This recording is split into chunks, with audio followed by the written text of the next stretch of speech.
Good morning. It's February 24. This is a day to celebrate the great fans of Twin Peaks. The first time I met him, I said, "I'm from Spokane." And he said, "Oh my gosh, are you kidding? I can still smell those ponderosa pines and hear those Air Force jets from Fairchild overhead. Oh, Spokane is the greatest." It's kind of amazing. I just got an audition and I was completely nervous and I couldn't believe I was auditioning for Twin Peaks. And the way he auditioned people's very, very different from other auditions. You just walk in a room and they just start interviewing you because he takes the auditions and writes parts that way.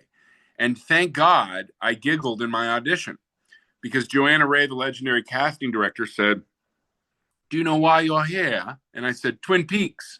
And she said, "What do you think about that?" I'm like, "I'm trying to keep it casual." And you can actually see amazingly on the deleted scenes of the DVD, there's a documentary and recording the minute he decided to hire me. And he said, "Could there be 3 detectives?" And thankfully, Mark Frost and Sabrina Sutherland went, "Yes." And he goes, "Okay, I want to hire that big guy with that laugh." You know, I'm a character actor, which means I'm always kind of the new kid in school, showing up on different jobs.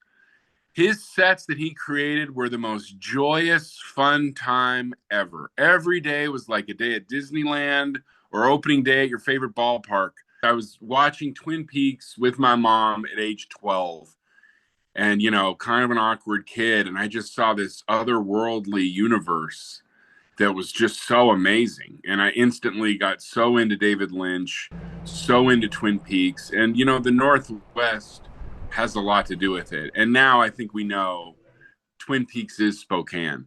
And he really nailed that. And he's said that the world of Blue Velvet is Spokane. And so I think if you're from the Northwest, Twin Peaks resonates even more. I always say, don't meet your heroes as a crock of bull, because he was my biggest hero. And I still can't believe I'm in Twin Peaks. To this day, I can't believe it.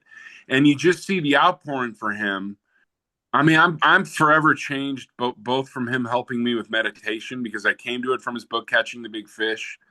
But he also just made me a better actor. I used to be nervous. I used to have a fear of memorizing lines. All that went away after working with him.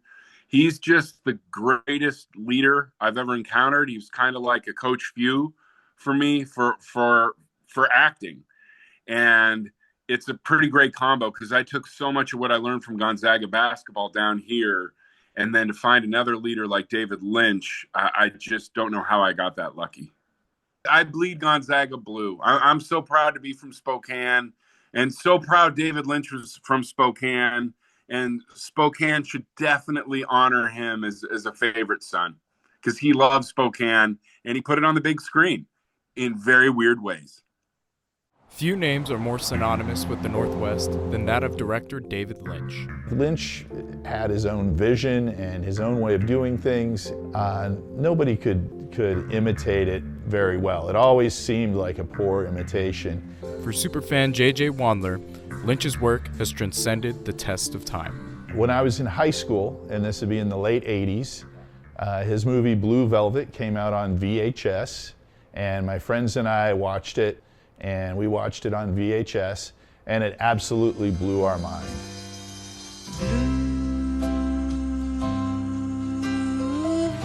You know, it was surreal and bizarre and violent, and it was like nothing we had ever seen before. As for Stephen LaRose, the man behind the iconic Welcome to Twin Peaks sign.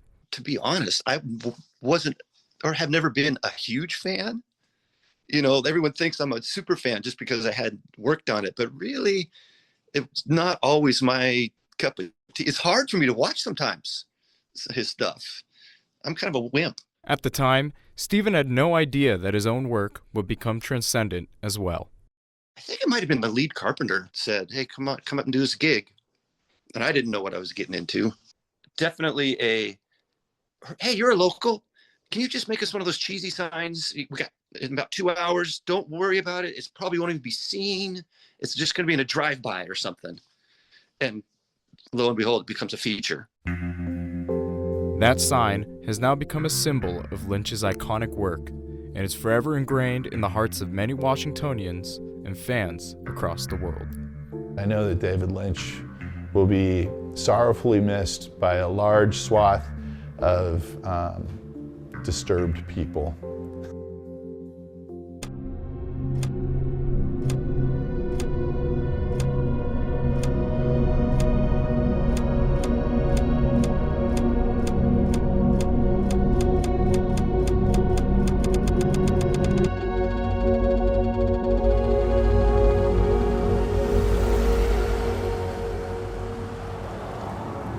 It's great to have the venue and be able to do an open house. We're not going to charge a ticket because, I don't want to make money off the fact that someone you're a fan of has passed away.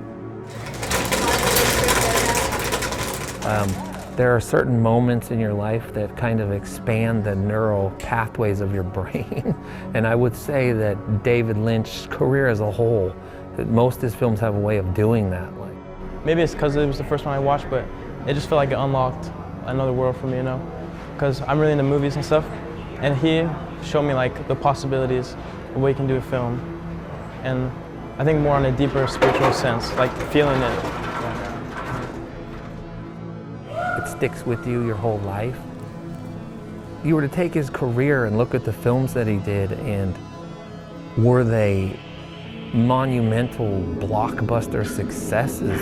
I mean, the most part is no. The answer is they didn't financially benefit as much as the studios probably hoped, but what they did do is left a long legacy of just a new way of looking at life.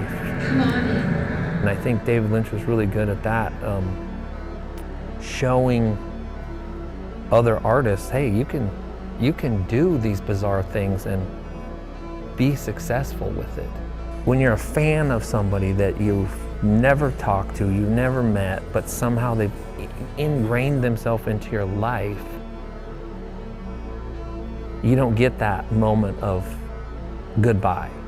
So to be able to present them here like this is like maybe a moment for fans to say goodbye.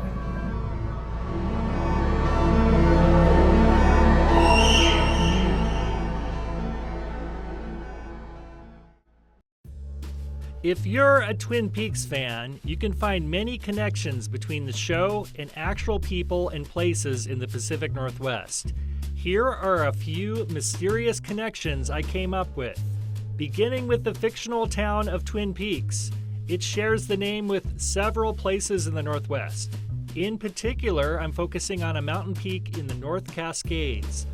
My own personal connection is in 1973, my father Wally Summers disappeared on a mountain called Sloan Peak, which is close to another mountain named Twin Peaks. His body was never found. Excuse me, I'm looking for a Sheriff Harry S. Truman. The character Sheriff Harry Truman shares the name of the late Harry Truman, who died in the eruption of Mount St. Helens in 1981. His name is also, of course, the same as President Harry S. Truman. Agent Dale Cooper. FBI Special Agent Dale Cooper. He shares the name of hijacker D.B. Cooper, who famously disappeared back in 1971. Coop is played by Kyle MacLachlan, who was born in Yakima. He also owns a wine company in Walla Walla, where he also sells damn fine coffee. Ronette Pulaski was a friend of Laura Palmer, whom you may have heard of. Pulaski shares her name with Wallace, Idaho's Ed Pulaski, a Forest Service ranger who saved all but 5 of a 45-man crew in the Great Idaho Fire of 1910. A firefighting tool would be named after him. David Lynch's father, Donald, also worked for the Forest Service. Pulaski's nickname was Big Ed, which is also the nickname of Twin Peaks' own Ed Hurley, and the nickname of Eric Edelstein, who played Smiley Fusco in Twin Peaks: The Return. Great, pay dirt. We don't know if there's any connection, but Leland Palmer, the father of Laura Palmer, shares his name with an iconic business sign visible along I-90 in Spokane Valley. Bob, if you know him from the show, shares the name with another roadside attraction near Spokane, a Bob's Big Boy statue, which you can see along I-90. Josie Packard and the Packard Sawmill shares their names with Packard, Washington, which is located just north of Ritzville. Annie Blackburn shares the last name of two notable Washingtonians. The first, Reed Blackburn, a photographer who died during the eruption of Mount St. Helens, and longtime voice of the Seattle Supersonics, Bob Blackburn. There's another connection with Bob. A combo, really weird stuff. As referenced on the show, Jerry Horn graduated last in his class at the Gonzaga Law School in 1974. In Twin Peaks: The Return, the show visits Odessa, Texas, which shares its name with Odessa, Washington. Odessa, Texas is also the home of the well-known Twin Peaks restaurant. The Great Northern Hotel, which is the Salish Lodge in real life, shares its name, of course, with the Great Northern Railway. And lastly, Garland Briggs shares his name with the Garland District in Spokane, which has a restaurant called Ferguson's, which shares its name with the character Maddie Ferguson, the cousin of Laura Palmer. Maddie Ferguson hails from Missoula, Montana, which was the birthplace of David Lynch.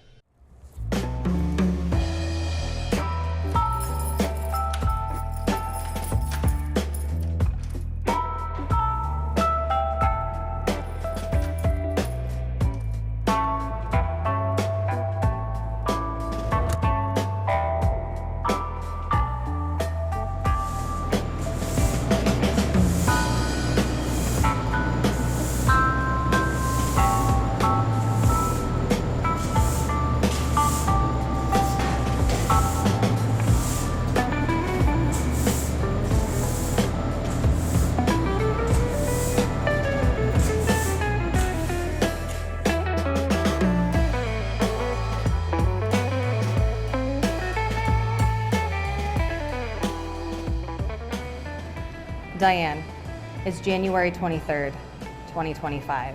We're here with KREM 2 here in the Black Lodge. We knew from the get-go that this was what we wanted to do, and we knew, we kind of toyed around with different things like Damn Fine Brewing, and we're like, I don't know. So we decided that we would go with Black Lodge, and then we found this place. It was already painted black, and it just all kind of came together. When we first opened, I wanted to be so much what every episode of The Return ended as. You know, it'd have this amazing band at the Roadhouse. It took us a really long time to get to that point, but I felt like we finally, just recently, it dawned on me, like, we're kind of there, and it's really, really cool. It's always fun to see fans come in, and it's not overly obvious when you walk in the building, but then they'll be like, wait a minute. Oh, what is that? Their eyes light up and they're just super excited to talk about David Lynch and Twin Peaks. I mean, I can't tell you how many times I've watched Twin Peaks. I still find Easter eggs that I'm like, holy crap, how have I never noticed that before? I had no idea what was going on for the longest time. It just seemed like a cheesy murder mystery. And then I don't remember at what point it like clicked and I was really excited for it to keep going. I think through a lot of the themes that you would see in Lynch projects, you would see trauma and death and, you know, the afterlife, etc. I love that you can make whatever you want to be your own interpretation.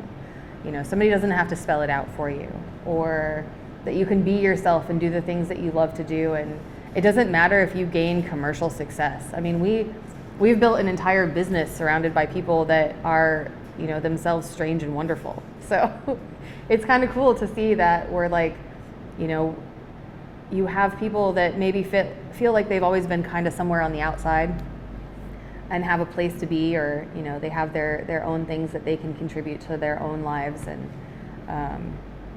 it's cool.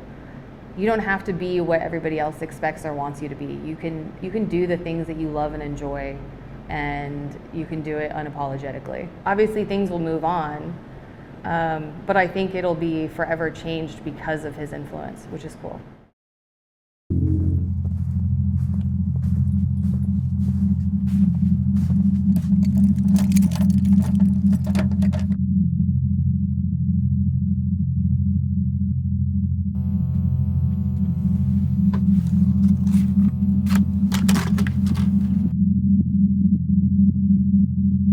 If there's anything one got from David, it was, and I know this is something that we all kind of learned or kind of took into ourselves, was that notion that things can be very, very normal and very, very strange at the same time.